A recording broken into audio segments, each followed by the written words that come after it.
All right, fellow XRP holders, are we done yet? We're going to talk about this. There's a couple of key things that I've got for you in this video. Please stay for the whole thing. Got a couple of key things. I really think that this is good. Okay, so are we done yet?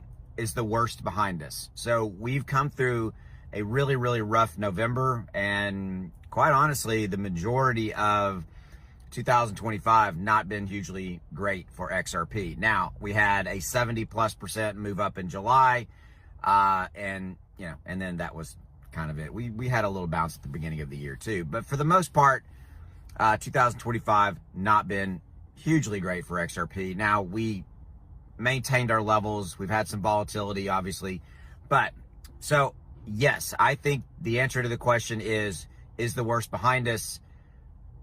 Yes, I do. Now, I think we might have a little bit more volatility rolling into 2026, but all indicators are pointing to good news, bullish news for XRP and for the crypto market in general. So here's some interesting stats for you.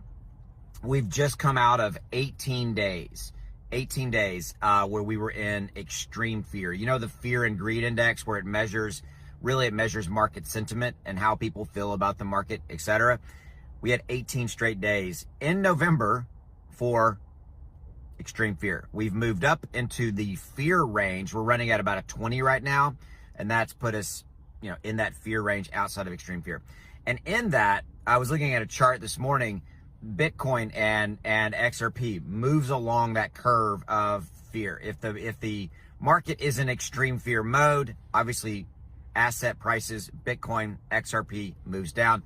Yes, I know that makes sense, but it really does. And I went back and looked at Bitcoin kind of over a 1 year and all time, and it does it just perfectly. So point here is, little side note to kind of put in your back pocket, is when the market is in extreme fear, and I've said this to you guys all along, when the market is in extreme fear, you should be buying, because sentiment moves down, prices move down, you should be buying. Yes, I know it's hard to buy on those red days, but you should be buying because it always comes back. Okay, so again, I think the worst is behind us, moving out of extreme fear. Also, looking forward, now what do we have to look forward to?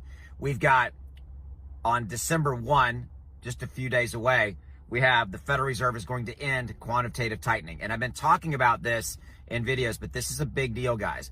So this is going to turn the money printers back on from the US government. This is something we want. This is going to inject liquidity, cash, investment capital back into the financial equity markets, including crypto.